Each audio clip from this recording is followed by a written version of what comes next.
Père Dieu Tout-Puissant, nous te bénissons, nous te rendons grâce. Parce que, Seigneur, tous les jours, Seigneur, nous allons proclamer ta bonté, Seigneur. Parce que tous les jours, tu nous bénis, tous les jours, tu pourvois à nos besoins, Seigneur. Nous voulons, Seigneur, ce matin, écouter ta parole qui est la vérité, ta parole qui est une nourriture pour nous, Seigneur, ta parole qui est puissante, ta parole, Seigneur, qui appelle à l'existence ce qui n'existe pas, ta parole, Seigneur de gloire, qui transforme les situations, Seigneur. Oh, nous bénissons ton nom, Seigneur. Parle à nos cœurs ce matin, Seigneur, que nos cœurs se soumettent à ta volonté, ô Saint-Esprit.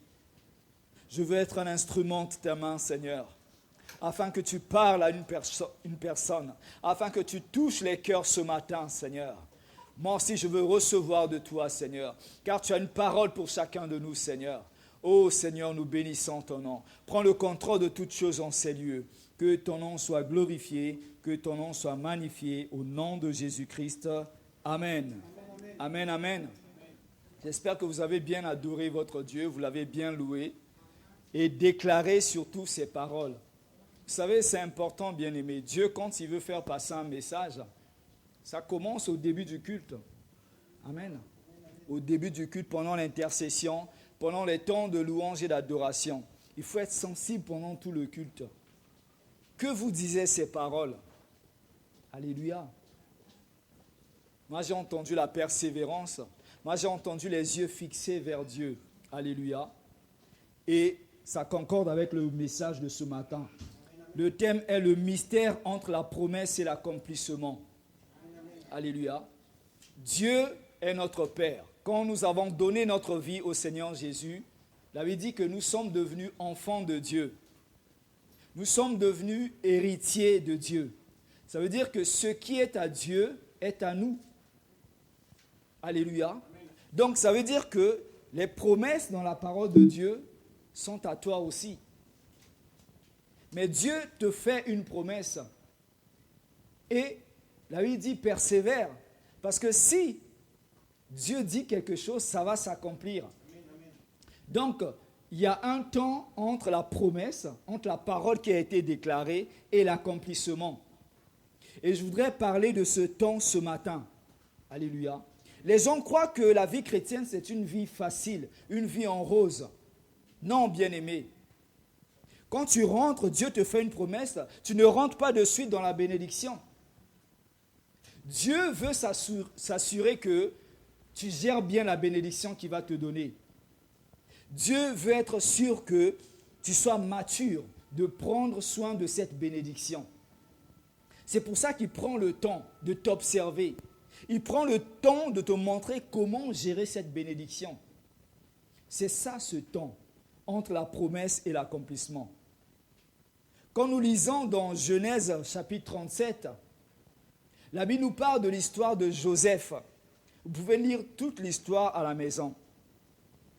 Joseph, qui était un jeune, quand Dieu lui a fait la promesse, Dieu lui a parlé.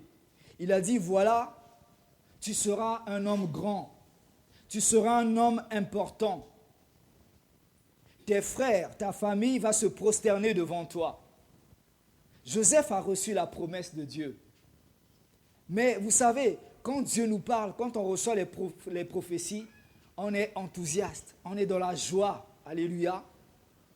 Mais ce qu'on oublie, c'est qu'il y a un temps entre la promesse et l'accomplissement. Alléluia. Joseph était heureux.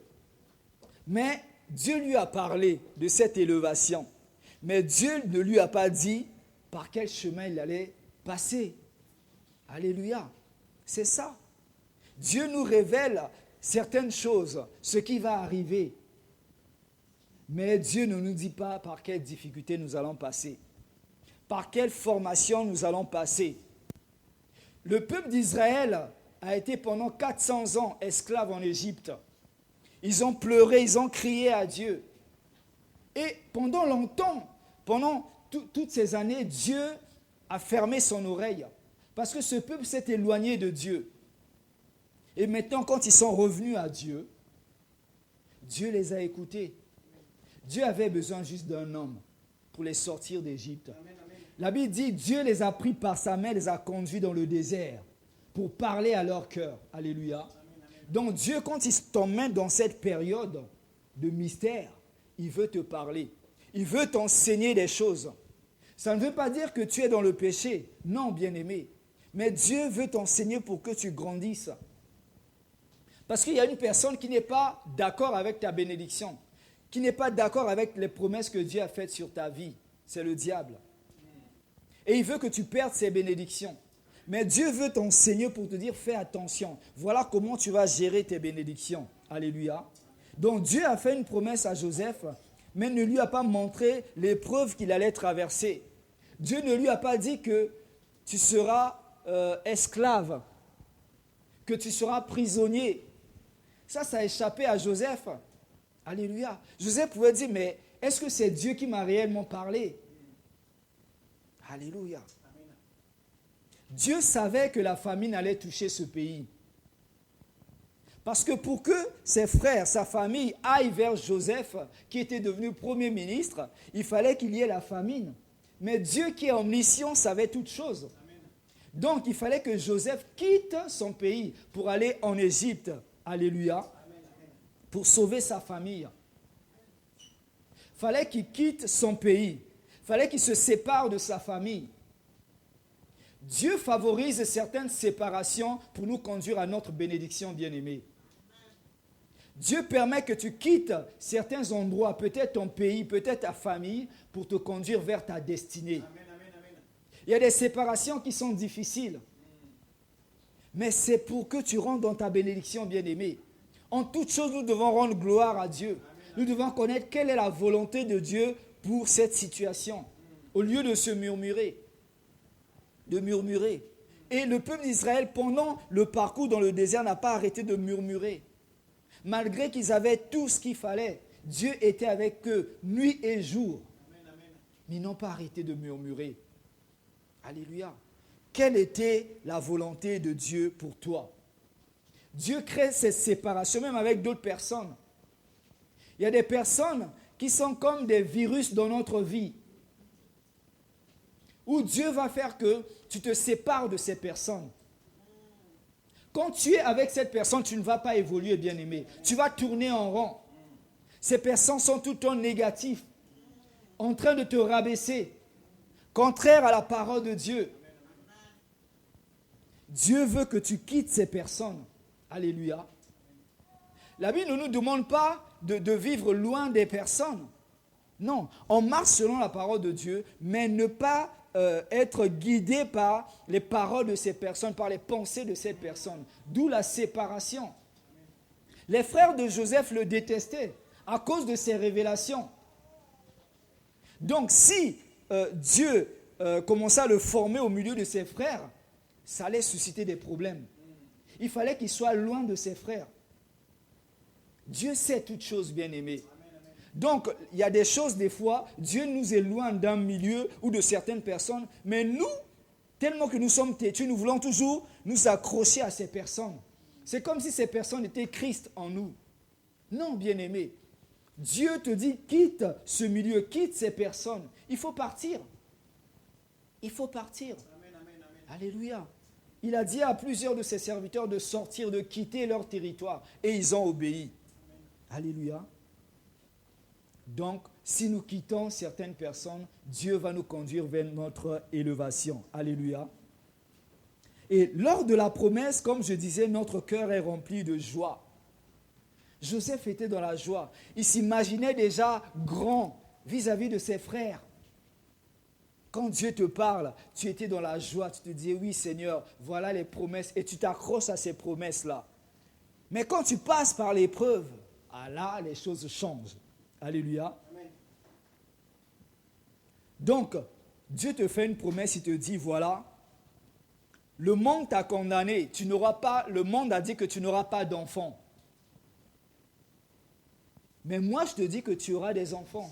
Alléluia. Amen. Peu importe ton âge, tu auras des enfants. Peu importe tes complications, tu auras des enfants. Et là, tu commences à te réjouir. Tu commences déjà à choisir déjà le prénom de ton enfant. Peut-être par la foi, tu commences à acheter déjà des vêtements, à décorer la chambre de l'enfant, à préparer. Alléluia. Peut-être que Dieu t'a dit que tu auras une bonne santé. Dieu t'a fait cette promesse. Et tu commences déjà à te réjouir, à espérer.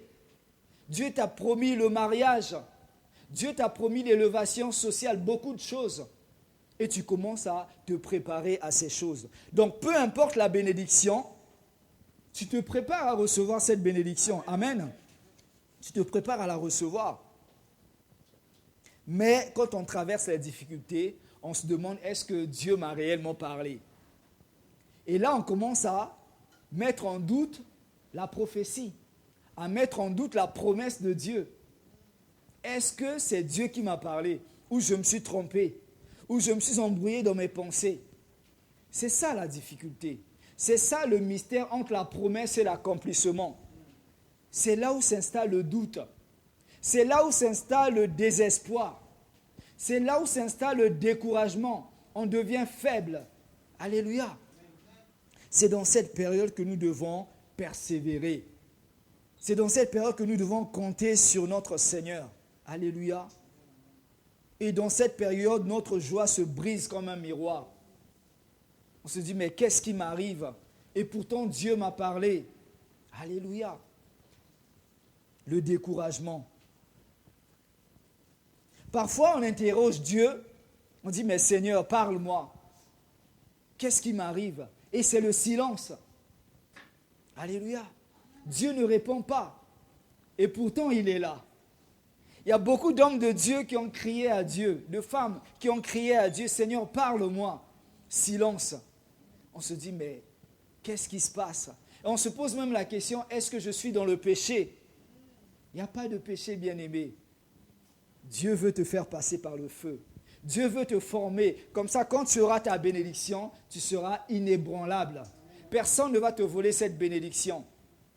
Alléluia. Ça brise la joie, bien-aimé. Ça brise l'espoir. Et des fois, Dieu nous parle aussi pendant cette période. Mais tu attends à recevoir une réponse selon ce qui t'arrange. Mais Dieu, en te parlant, te dit persévère. Alors là, tu es encore découragé. Tu dis, mais Seigneur, ce n'est pas ce que je veux entendre. Persévère jusqu'à quand? Alléluia. Il te dit persévère. Mais tu n'es pas rassuré par cette réponse.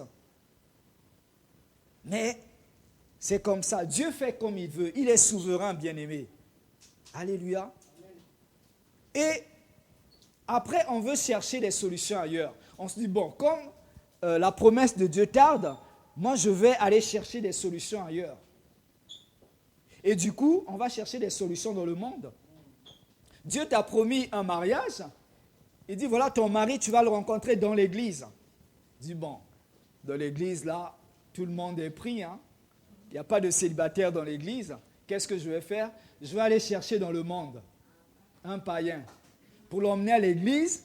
Comme ça, Dieu va le convertir. Alléluia. Il ne faut pas aider Dieu, bien-aimé. Dieu fait comme il veut. Dieu, quand il t'établit quelque part, c'est la bénédiction qui viendra vers toi. Ne cours pas derrière la bénédiction. Alléluia. Aujourd'hui, beaucoup sont dans l'erreur. Ils accusent Dieu parce qu'eux-mêmes, ils ont voulu chercher d'autres solutions ailleurs. Dieu a parlé, Dieu a fait une promesse. Reste sur place, attends-la, elle s'accomplira, certainement, bien-aimé. Alléluia. Donc, beaucoup veulent trouver des solutions ailleurs. Chez des féticheurs, chez des marabouts, chez des personnes qui font la bonne aventure. Et on se dit, voilà, pour Dieu, ça tarde. Moi, je vais aller chercher la solution ailleurs. Non, bien-aimé. Là, tu ne fais qu'aggraver ta situation. Et c'est une période où plusieurs sont tombés, sans se relever aussi. Des chrétiens, des grands serviteurs de Dieu. C'est une période, il y a beaucoup. Au fait, toi et moi, nous ne pouvons pas supporter les épreuves de la même façon. Moi, Dieu peut permettre que je traverse cette situation pendant des années. Mais toi, ça sera peut-être des mois. Parce que Dieu connaît tes limites. Dieu va le permettre. Mais il y a beaucoup qui sont tombés sans se relever. Parce qu'ils ont voulu chercher la solution, l'appui ailleurs. En dehors de la parole de Dieu. Dans cette situation, sans Dieu, nous ne pouvons pas supporter, bien-aimés. Beaucoup sont tombés, beaucoup ont crié, ont pleuré à Dieu. Je pense à Élie, qui a même demandé la mort. Alléluia. Je pense à Sarah, qui était désespérée, vu son âge, d'avoir un enfant. Mais la promesse était là. Je pense à l'apôtre Paul, qui a prié 3 fois à Dieu. Il dit, Seigneur, Seigneur, enlève de moi cette écharpe, ce démon qui me fait mal. Mais Dieu lui dit, ma grâce te suffit. Amen. Alléluia. Amen, amen. Ma grâce te suffit. Amen, amen. Il y a beaucoup, même Jésus lui-même, il dit, Père, si possible, éloigne de moi cette coupe. Parce que c'était difficile. Jésus te connaît mieux que toi-même. Amen, amen. Il a pris notre condition humaine. Donc, il connaît tes difficultés. Il sait ce que tu traverses. Il connaît tes attentes. Il connaît la durée de ta persévérance. Si ça tarde, il sait que tu peux encore tenir. Amen. Persévère, bien-aimé. Persévère. Peu importe le temps que ça prendra, ça va s'accomplir. Tu vas chercher dans toute la Bible. Tu ne verras jamais un endroit où Dieu a fait la promesse et n'a pas tenu sa parole. Dieu est toujours fidèle. Il veille à sa parole pour l'accomplir, bien-aimé. Nulle part dans la Bible, Dieu a menti à un homme. Dieu est toujours fidèle à son alliance. Ce sont nous les hommes qui rompons l'alliance avec Dieu. Mais Dieu, de son côté, il est toujours fidèle. Alléluia. Donc plusieurs sont tombés. Plusieurs ont abandonné la foi. C'est une période de faiblesse où le diable est là pour nous parler aussi. Où le diable est là pour nous faire des propositions. Ça, c'est important, bien-aimé. On doit faire attention. Il sera là, il va te dire, ah ben oui, tu vois, regarde autour de toi. Tout le monde évolue, mais toi, tu n'évolues pas. Tu es toujours dans ta situation. Depuis que tu es chrétien ou chrétienne, regarde, tu as maintenant les cheveux blancs, rien n'avance. Et la promesse là, elle ne va jamais arriver. Alors, va voir ailleurs. Si tu veux, moi, je te propose mieux. Et tu commences à raisonner. Ah ben tiens, c'est vrai. Tu commences à aller devant le miroir, à regarder tes cheveux blancs, à regarder, ben tiens, ça fait tant d'années que je suis dans la maison de Dieu et rien ne change, rien ne se passe.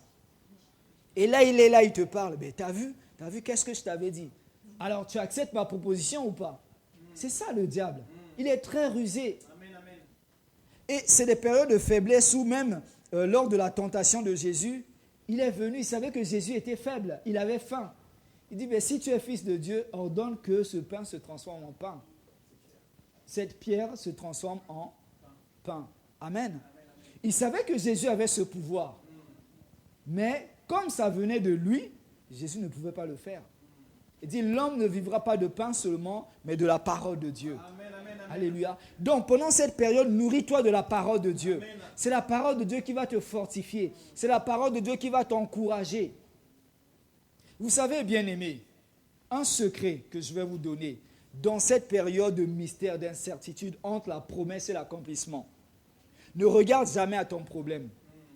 Le problème, il sera toujours là. Parce que quand tu regardes au problème, tu accordes de l'importance au problème. Et le problème, au fait, il va prendre tes journées, tes pensées, tes occupations. Tu vas aller dans le bus, le problème, il sera là. Au travail, il sera là. Dans le sommeil, tu vas rêver de ton problème. Alors, quand tu regardes à Dieu, tu vas voir que Dieu est plus grand que ton problème. Amen, amen, amen. Et là, tu vas sous-estimer ton problème. C'est ça.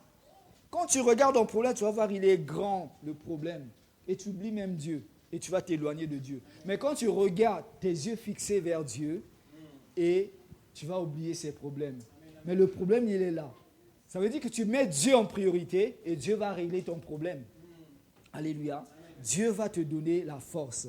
Il dit à Paul, ma grâce te suffit. Car c'est dans ta faiblesse que ma puissance s'accomplit. Amen, amen. Alléluia. Dieu veut que tu arrives à un moment où tu te dis, Seigneur, je n'arrive plus là. Donc, faisons attention, bien-aimés, aux propositions du diable. Il connaît notre bénédiction. Quand les anges s'agitent autour de nous, le diable le voit. Et qu'est-ce qu'il veut faire? Nous empêcher de rentrer dans notre bénédiction. Nous empêcher de prendre notre promesse, de profiter de ça. Alléluia.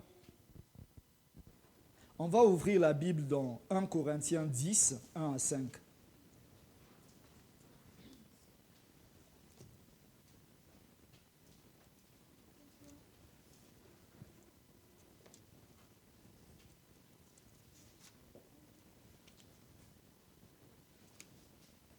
1 Corinthiens chapitre 10, versets 1 à 5. Frères, je ne veux pas que vous ignoriez que vos pères ont tous été sous la nuée, qu'ils ont tous été baptisés en Moïse dans la nuée et dans la mer, qu'ils ont tous mangé le même aliment spirituel et qu'ils ont tous bu le même breuvage spirituel, car ils buvaient à un rocher spirituel qui les suivait. Et ce rocher était Christ. Mais la plupart d'entre eux ne furent point agréables à Dieu, puisqu'ils périrent dans le désert. Voilà Dieu qui sort le peuple d'Israël d'Égypte. Ils étaient nombreux, bien-aimés. Mais beaucoup sont morts dans le désert. Alléluia. Dieu leur dit, voilà, je vous sors d'ici. Dieu les bénit. Ils avaient beaucoup de choses. Dieu était avec eux pour aller vers une terre promise. Mais beaucoup sont morts. Parce qu'ils n'ont pas plu à Dieu. À cause de leur désobéissance, à cause de leur comportement, à cause de leur idolâtrie. Donc quand Dieu te fait une promesse, ça dépend de toi, bien-aimé, si tu veux arriver jusqu'à la promesse. Le fait de toucher la promesse, ça dépend de toi, de ta marche avec Dieu. Ça dépend de la façon dont tu vas te comporter pendant cette période de mystère, d'incertitude. Comment tu vas marcher avec Dieu? Est-ce que tu vas tomber sans te relever? Est-ce que tu vas rester debout? Est-ce que tu vas compter sur Dieu? Parce que Dieu ne t'abandonne jamais. Même si Dieu ne te parle pas, même si tu n'écoutes pas sa voix, il est là. Parce que sa parole dit qu'il habite en toi. Donc Dieu ne te quitte jamais. Il est là. Il voit tes difficultés. Il voit tes larmes. Il voit tes souffrances. Il entend tes cris. Mais il est là avec toi. Alléluia. Donc, beaucoup sont tombés. Et nous, ça peut représenter la mort spirituelle. La mort spirituelle, c'est la séparation avec Dieu. Parce que quand tu quittes Dieu pour aller vers d'autres dieux, pour aller vers le diable, et là, c'est la séparation. Dieu s'éloigne de toi. Dieu, c'est un Dieu jaloux. Alléluia. Qui ne tolère pas l'idolâtrie. Qui ne tolère pas qu'il soit remplacé par un autre Dieu. Donc, il y a eu beaucoup qui sont sortis d'Égypte, mais peu qui sont rentrés dans la terre promise. Alléluia. On doit être parmi ceux qui rentrent dans la terre promise, bien-aimés. Les bénédictions sont à nous. La Bible dit, si le Seigneur revient, trouvera-t-il la foi sur terre? Garde la foi, parce que ta foi sera éprouvée pendant cette période. Et on va voir si tu as vraiment une foi assise sur la parole de Dieu. Dieu va t'éprouver, bien-aimé. Mais il faut prendre les bonnes décisions. Alléluia. Prends les bonnes décisions. Il y a des gens aussi, pendant cette période, vous savez, tu ne verras pas le diable en personne qui te dira, voilà, éloigne-toi de Dieu. Il passera par des personnes autour de toi. C'est pour ça que j'ai parlé de la séparation. Dieu va utiliser tes amis, les membres de ta famille, pour te dire, voilà, j'ai une solution. Une solution qui va être contraire à la parole de Dieu, qui va ouvrir une porte dans ta vie, qui va permettre au diable de rentrer. Tant que tu n'ouvres pas ta vie, le diable n'a aucun droit sur toi. Il n'a aucun droit sur tes finances, sur ta santé. Mais toi-même, quand tu ouvres une porte, tu lui donnes accès. Il va utiliser sa ruse pour te permettre d'ouvrir une porte. Parce qu'il sait que Christ est mort pour toi. Il n'a aucun pouvoir sur toi. Sauf si toi-même tu lui permets. À quel moment tu lui permets? C'est quand tu ouvres une porte. Et là, il est dans ses droits. Parce que c'est lui le père du péché, le père du mensonge. Il dit, bon voilà, comme tu as péché, Dieu ne peut rien faire. Dieu est juste. Il va dire à Dieu, voilà, il a péché, donc j'ai le droit de rentrer là-bas et de toucher à ses finances. Et il va le faire. Amen. Donc, faisons attention, bien-aimés. Amen. Alors, comment tenir ferme pendant cette épreuve? Comment tenir ferme pendant cette période d'incertitude, cette période de mystère entre la promesse et l'accomplissement? Mais tu dois puiser dans cette grâce. Tu dois demander cette grâce à Dieu. L'apôtre Paul était fatigué. Il avait mal. Mais Dieu lui dit, ma grâce te suffit. Ça veut dire qu'avec la grâce de Dieu, Dieu te donne toutes les capacités pour pouvoir surmonter cette épreuve, pour pouvoir traverser cette période. Alléluia. Donc il faut compter sur la grâce de Dieu, bien-aimé. Cette grâce va vous donner des capacités surnaturelles afin de surmonter cette épreuve. Il y a des choses que tu vas faire, mais ce n'est pas toi qui les fais. C'est Christ qui les fait en toi. C'est la grâce de Dieu va se manifester en la personne du Saint-Esprit qui va te donner la force. Alléluia. La Bible dit, tu vas courir sans te fatiguer. Et tu vas voler comme l'aigle. Dieu sera là pour t'aider. Dieu sera là pour te tenir dans sa main. La Bible dit que la nuit, il protégeait, il réchauffait le peuple d'Israël par des colonnes de feu. Le jour, la nuit était là pour les protéger. Ils ont vu la gloire de Dieu. Alléluia. Quand ils avaient besoin de boire, ils ont bu sur le rocher qui était Jésus-Christ. Il y avait la provision. Même dans cette période, la provision de Dieu est disponible. Il suffit de puiser. Alléluia.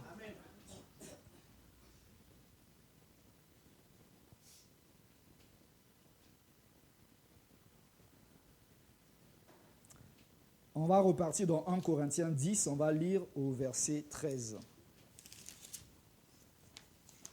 Alléluia. 1 Corinthiens 10, 13.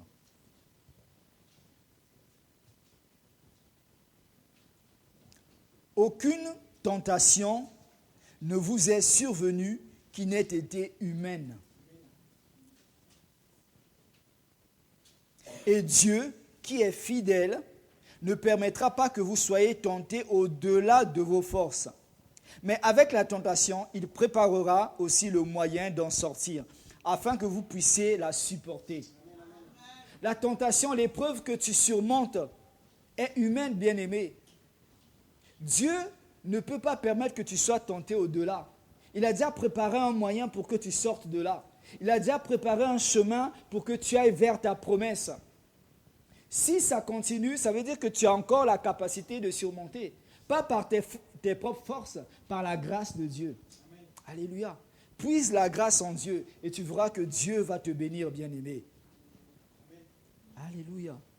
Donc, cette grâce nous donne la capacité de se contenter de ce qu'on a.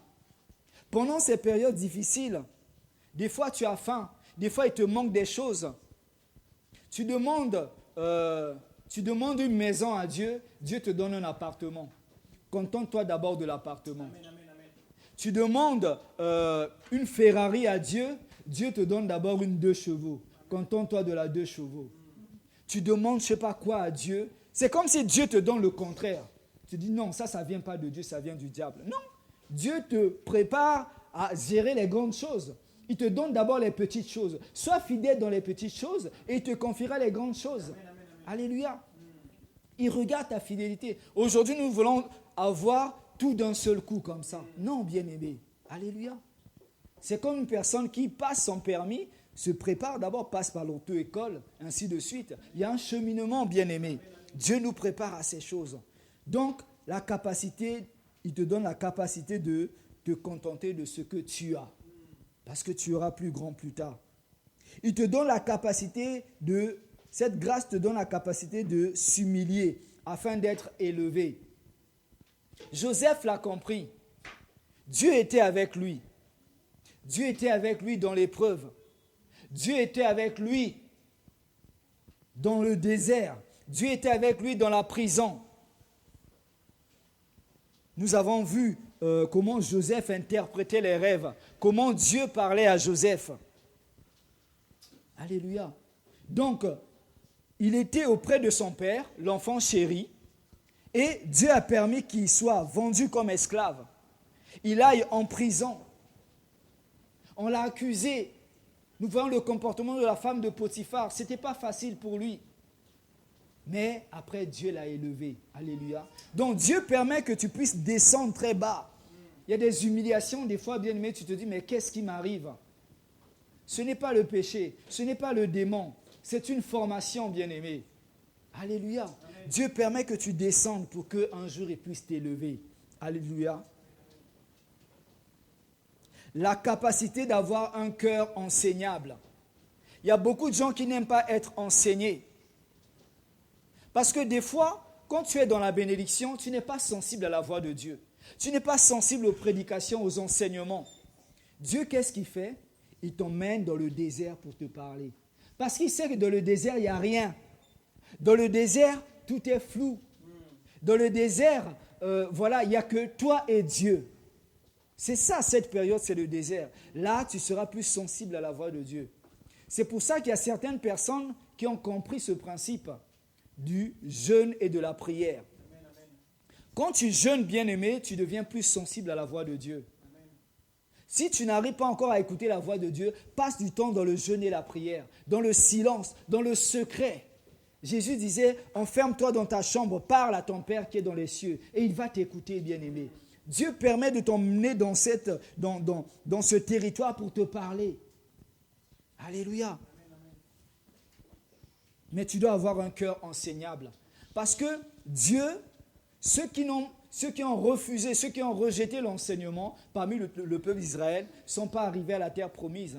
Ils sont morts. Alléluia. Dieu veut t'enseigner quelque chose. Pendant ces temps d'épreuve, pendant ces temps de difficulté, tu ne peux pas traverser une épreuve dans ta vie et sortir de là sans tirer un enseignement. Ce n'est pas possible, bien-aimé. Quand tu sors de là, ton témoignage sera grand. Et là, tu seras dans ta bénédiction. Qu'est-ce qui va se passer? D'autres personnes qui seront dans cette situation viendront vers toi. Et là, tu vas témoigner la main de Dieu. Je suis passé par là, bien-aimé. Je connais, fais confiance à Dieu et tu verras sa gloire. Et sa grâce va te supporter. Alléluia. Ça sera un grand témoignage pour toi. Mais il faut avoir un cœur enseignable. Alléluia. Psaume 119, 71. Psaume 119, 71.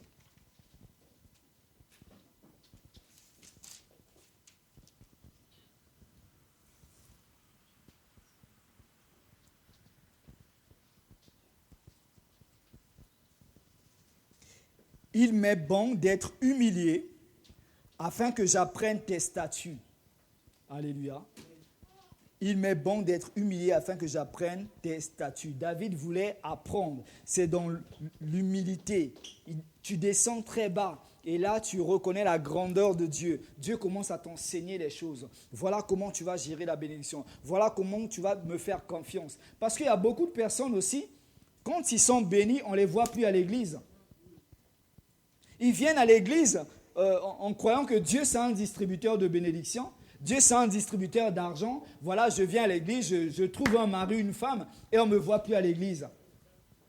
Mais c'est drôle, bien-aimé. Des fois, quand on croise les gens dans les transports en commun, quand ils croisent le regard d'un pasteur, ils font comme s'ils n'ont pas vu le pasteur.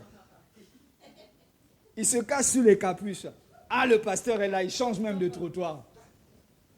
Alléluia. Mais je suis passé par là aussi. Moi aussi, à l'époque, quand je voyais mon pasteur et tout, c'est il n'y a pas un moyen. Surtout si tu es dans une rue où il n'y a pas d'issue. Il arrive en face, mais il faut aller vers le pasteur. Mais ce qu'on évite, c'est quoi? Que le pasteur nous demande, et ta vie spirituelle, comment ça va? On a peur qu'il touche le point sensible du péché. Alléluia. On a peur. Je suis passé par là, donc je sais. Et aujourd'hui, quand je vois les gens m'éviter aussi dans la rue, je les comprends. Alléluia. Que le nom du Seigneur soit béni. Amen. Donc, il faut sortir de là avec un enseignement. Parce que si tu ne sors pas de là avec un enseignement, c'est plus tard que Joseph a compris qu'il fallait qu'il passe par là pour sauver ses frères. Alléluia. Mais toi aussi, dans cette difficulté, dans cette épreuve, quand tu sortiras de là, tu comprendras pourquoi Dieu a permis que tu passes par là. Alléluia. Donc, pendant cette période, il faut éviter de murmurer contre Dieu, mais avoir un cœur enseignable afin de comprendre ce que Dieu veut nous enseigner. Ne pas murmurer, bien-aimé. Ferme ta bouche. Alléluia. Tant que tu ne vas pas tirer une leçon de cette épreuve, tant que tu ne vas pas grandir, tu vas tourner en rond pendant longtemps, bien-aimé.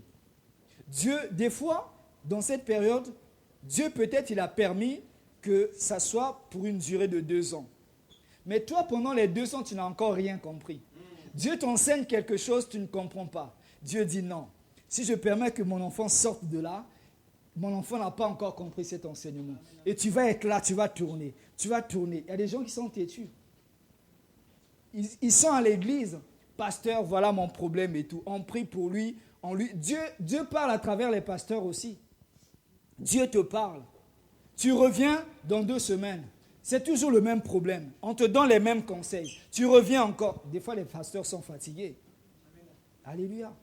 On parle, on dit la même chose, mais les gens ne comprennent pas. Et des fois, Dieu utilise même des invités qui viennent ici pour vous confirmer ce que le pasteur a dit. Amen. Si vous êtes sensible, nous on sait. Quand un homme de Dieu prophétise, une prophétie est déclarée sur vous. On sait que ça a été déjà dit, qu'on vous l'a déjà dit. Alléluia. Mais Dieu disait à Habakkuk, écris la prophétie. Grave la prophétie sur les tablettes. Quand on vous dit des choses bien-aimées, quand un serviteur de Dieu parle sur vous, écrivez. C'est important, bien-aimé. Moi, aujourd'hui, j'ai un carnet. Quand Dieu m'a parlé de mon appel, je l'ai toujours. J'ai même marqué la date. Quand Dieu m'a parlé. J'ai des prophéties. Quand j'étais en Afrique, que les gens disent sur moi, j'ai écrit. Et je vois l'accomplissement. Je sais qu'il y en a d'autres qui vont s'accomplir. Mais est-ce que tu écris, bien-aimé? Il faut écrire. Alléluia. Ça doit être un témoignage pour toi. Donc, tant que tu ne vas pas encore tirer l'enseignement, tu vas tourner en rond. Le temps, c'est Dieu qui définit le temps. Il dit dans Daniel 2, 21, il est le maître des temps et des circonstances. C'est lui qui change ces choses. C'est lui qui établit les rois, qui change les rois. Alléluia. C'est lui, bien-aimé, qui est le maître des temps et des circonstances. Donc, dans cette période, entre la promesse et l'accomplissement, c'est la grâce de Dieu qui va te donner la force de tenir. Si tu n'as pas la grâce de Dieu, tu ne peux pas tenir, bien-aimé. Il faut compter sur la grâce de Dieu. Et c'est le Saint-Esprit qui va agir en toi. Alléluia. Fermons nos yeux et prions le Seigneur. Alléluia. Remercie le Seigneur pour cette parole. Oh, gloire à ton nom, Seigneur. Alléluia. Oh, béni sois-tu, Seigneur. Alléluia.